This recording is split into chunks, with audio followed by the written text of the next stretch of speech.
ചോറ്റാനിക്കരയിലെ hotel മുറിയിൽ ആണ് നവാസിനെ മരിച്ച നിലയിൽ കണ്ടെത്തിയത്.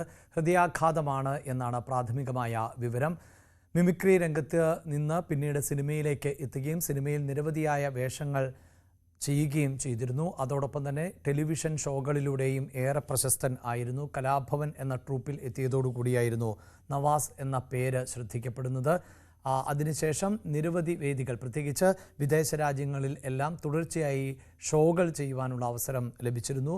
അതോടൊപ്പം തന്നെയാണ് സിനിമാ രംഗത്തേക്കും എത്തിയത്. സിനിമയിലും ചെറിയ വേഷങ്ങൾ എങ്കിൽ പോലും അത് പലപ്പോഴും അടയാളപ്പെടുത്തുന്ന വേഷങ്ങളാക്കി മാറ്റാൻ കലാഭവൻ നവാസിന് സാധിച്ചിരുന്നു. ഒരു സിനിമാ കുടുംബം അല്ലെങ്കിൽ കലാകുടുംബം എന്ന് തന്നെ കൃത്യമായി പറയാവുന്ന കുടുംബത്തിൽ നിന്നായിരുന്നു നവാസിൻ്റെ വരവ്. 51 വയസ്സായിരുന്നു. ഒരു സിനിമയുടെ ചിത്രീകരണവുമായി ബന്ധപ്പെട്ടാണ് ചോറ്റാനിക്കരയിൽ എത്തിയിരുന്നത്. പിന്നീട് ഹോട്ടൽ മുറിയിലേക്ക് ഇന്ന് ഈ ഷൂട്ടിംഗ് പൂർത്തിയാക്കി മടങ്ങേണ്ടതായിരുന്നു എന്നുള്ളതാണ് വിവരം. ഇപ്പോൾ ഏറ്റവും പുതിയ വിശദാംശങ്ങളുമായി നവമി ആണ് ചേരുന്നത്. നവമി, ഹൃദയാഘാതം എന്ന് തന്നെയാണ് പ്രാഥമികമായി മനസ്സിലാക്കുന്നത്. ചിത്രീകരണം പൂർത്തിയാക്കി മടങ്ങേണ്ട സമയവുമായിരുന്നു. എന്താണ് പ്രാഥമികമായി ലഭിക്കുന്ന മറ്റു വിവരങ്ങൾ? അഭിലാഷ്, മൃതദേഹം ഇപ്പോൾ ചോറ്റാനിക്കരയിലെ സ്വകാര്യ ആശുപത്രിയിലേക്ക് മാറ്റിയിട്ടുണ്ട്. നാളെ രാവിലെ കളമശ്ശേരി മെഡിക്കൽ കോളേജിൽ പോസ്റ്റ്മോർട്ടം നടക്കും. അതിനുശേഷം മാത്രമായിരിക്കും പൊതുദർശനം അടക്കമുള്ള കാര്യങ്ങൾ ഉണ്ടാകുക. അതിലൊക്കെ കുടുംബം തീരുമാനമെടുക്കേണ്ടിയിരിക്കുന്നു. എന്തായാലും മൃതദേഹം ഇന്ന് ഹോട്ടൽ മുറിയിൽ മരിച്ച നിലയിൽ രാത്രിയോടുകൂടി 9:30 ഹോട്ടൽ മുറിയിൽ മരിച്ച നിലയിൽ അദ്ദേഹത്തെ കണ്ടെത്തിയത്. അതുകൊണ്ട് തന്നെ പോലീസ് സ്വമേധയാ കേസെടുത്തിട്ടുണ്ട്. അസ്വാഭാവിക മരണത്തിനാണ് കേസെടുത്തിരിക്കുന്നത്. അതിൽ ചില സംശയങ്ങൾ ഉള്ളതിനാൽ പോസ്റ്റ്മോർട്ടം വേണമെന്ന് തന്നെയാണ് പോലീസിന്റെയും ഒരു നിലപാട്. അതിനുശേഷം മാത്രമായിരിക്കും മറ്റ് സംസ്കാരവും പൊതുദർശനം അടക്കമുള്ള കാര്യങ്ങളിലേക്കൊക്കെ കടക്കുകയുള്ളൂ. കുടുംബവും ഒപ്പം അദ്ദേഹത്തിന്റെ സുഹൃത്തുക്കൾ, ബന്ധുക്കൾ എല്ലാവരും തന്നെ ആശുപത്രിയിലേക്ക് എത്തിയിട്ടുമുണ്ട്.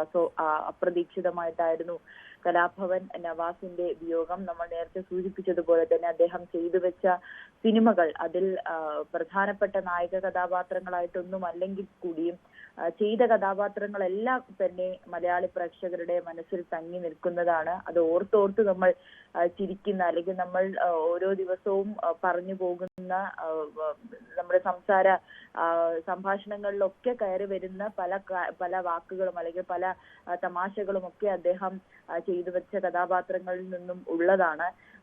മിമിക്രിയിലൂടെ, കലാഭവനിലൂടെയാണ് അദ്ദേഹം മലയാള സിനിമയിലേക്ക് എത്തുന്നത്. അദ്ദേഹത്തിന്റെ സഹോദരനും, നമുക്കറിയാം, അറിമായം എന്ന കോമഡി ഒരു പരിപാടിയിൽ തന്നെ അദ്ദേഹത്തിന്റെ സഹോദരനും ഉണ്ട്. നിയാസ് ബക്കർ, അതിൽ കോയ എന്ന കഥാപാത്രം ചെയ്യുന്നത് അദ്ദേഹത്തിന്റെ സഹോദരനാണ്. അദ്ദേഹത്തിന്റെ ഭാര്യ രഹനയും മലയാളി പ്രേക്ഷകർക്ക് അറിയാവുന്നതാണ്. ചലച്ചിത്ര സിനിമാ രംഗങ്ങളിലൊക്കെ സജീവമായിരുന്ന ഒരു നടി കൂടിയായിരുന്നു രഹന. 3 മക്കളാണ് ഇവർക്ക് ഉള്ളത്. അങ്ങനെ കലാഭവൻ നവാസ് വിടവാങ്ങുമ്പോൾ അപ്രതീക്ഷിതമായിട്ടുള്ള ഒരു വിടവാങ്ങൽ, ഈ ഒരു അന്ത്യവാർത്ത ഏറെ ഞെട്ടലോടുകൂടി തന്നെയാണ് നമ്മൾ കേൾക്കുന്നത്.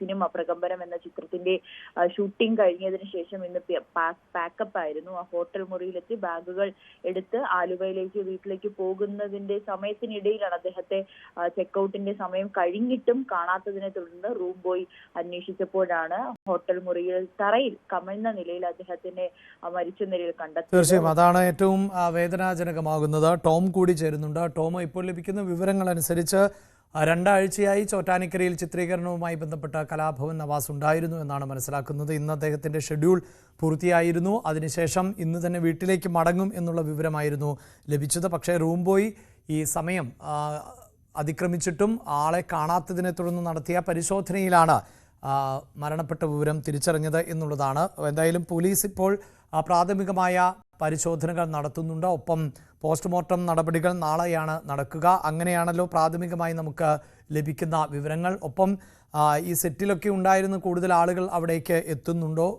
ബന്ധുക്കളും മറ്റ് സുഹൃത്തുക്കളും ഒക്കെ എത്തുന്നുണ്ടോ? എന്താണ് വിവരങ്ങൾ, ടോം?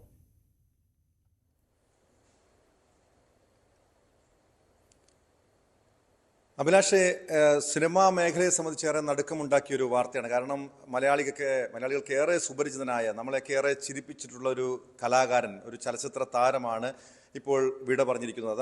നേരത്തെ നവമി ദിനേശ് സൂചിപ്പിച്ചതുപോലെ ചോറ്റാനിക്കരയിൽ പ്രകമ്പനം എന്ന സിനിമയുടെ ഷൂട്ടിംഗ് കഴിഞ്ഞ് 2 ആഴ്ചയായി ഷൂട്ടിംഗ് നടക്കുകയായിരുന്നു. അതിലൊരു ഒരു ചെറിയ റോള് നവാസ് ചെയ്യുന്നുണ്ടായിരുന്നു. അതിന്റെ ഷൂട്ടിംഗ് അവസാനിച്ച് പിന്നീട് വീട്ടിലേക്ക് മടങ്ങാൻ പോകുന്ന ദിവസമായിരുന്നു അത്. അതിനിടെയാണ് ഇന്ന് ഇപ്പോൾ സംവിധായകൻ എം എ നിഷാദ് ടെലിഫോൺ ലൈനിലുണ്ട്. ശ്രീ എം എ നിഷാദ്, കലാഭവൻ എന്ന പേര് ചേർക്കുമ്പോൾ തന്നെ ആ കലാകാരന്മാരെല്ലാം അറിയപ്പെടുന്നവരായി മാറാറുണ്ട്. അതിപ്പോൾ ടെലിവിഷൻ ഷോകളിലൂടെയാകാം, സിനിമയിലൂടെയാകാം, സീരിയലിലൂടെയാകാം, സ്റ്റേജ് പ്രോഗ്രാമുകളിലൂടെയൊക്കെ ആകാം.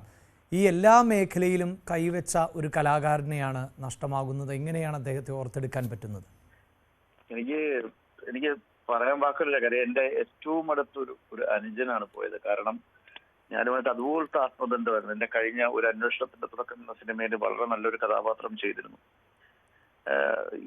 എല്ലാ ഒരു 3 ദിവസം കൂടുമ്പോൾ സംസാരിക്കുകയും മെസ്സേജ് അയക്കുകയൊക്കെ ചെയ്യുന്നൊരു ആത്മബന്ധം നവാസുമായിട്ട് എനിക്കുണ്ടായിരുന്നു.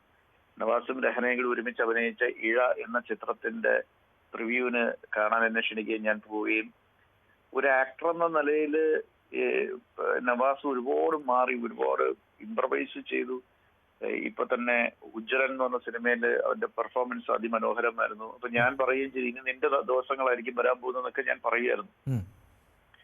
അപ്പം എനിക്ക് പറയാനുള്ളതെന്ന് പറഞ്ഞാൽ ഞാൻ കണ്ടതിൽ ഏറ്റവും നല്ലവനായ മനുഷ്യൻ എന്ന് വേണമെങ്കിൽ പറയാം.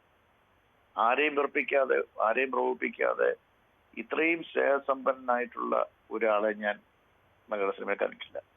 നവാസ് ഒരു അതിലെ കലാകാരനായിരുന്നു, ഒരു നടൻ, മിമിക്രി ആർട്ടിസ്റ്റ്, നല്ല ഗായകൻ. ഒരു തരത്തിൽ പോലും നവാസിനെ ഒരു കാര്യത്തിനും മാറ്റി നിർത്താൻ പറ്റില്ല. നല്ലൊരു കലാകാരൻ മാത്രമല്ല, നല്ല മനുഷ്യനുമായിരുന്നു. എന്നെ സംബന്ധിച്ചിടത്തോളം വ്യക്തിപരമായ ഭയങ്കര നഷ്ടം തന്നെയാണ്. എനിക്കത് താങ്ങാവുന്നതിനപ്പുറമാണ്, പറയാതിരിക്കാൻ പറ്റില്ല. ശ്രീ നിഷാദ്, താങ്കൾ സൂചിപ്പിച്ച പോലെ ഈ മിമിക്രി രംഗത്ത് നിന്ന് വരുമ്പോൾ തന്നെ പലപ്പോഴും അവർക്ക് ലഭിക്കുന്ന കഥാപാത്രങ്ങൾ അങ്ങനെയാണ്. പ്രേക്ഷകരെ ചിരിപ്പിക്കുക എന്ന ഉത്തരവാദിത്തമാണ് അവരെ ഏൽപ്പിക്കുക. അത് ഏറ്റവും ശ്രമകരമാണ്. പക്ഷേ പിന്നീട് പലരും ഈ പ്രധാനപ്പെട്ട ക്യാരക്ടർ റോളൊക്കെ ചെയ്ത് വലിയ മാറ്റമൊക്കെ പ്രകടമാകാറുണ്ട്. താങ്കൾ ഈ സൂചിപ്പിച്ചതുപോലെ ഒരുപക്ഷെ അങ്ങനെ ഒരു പാതയിലേക്ക് വരുന്നൊരു സമയം കൂടിയായിരുന്നു എന്ന് തോന്നുന്നു.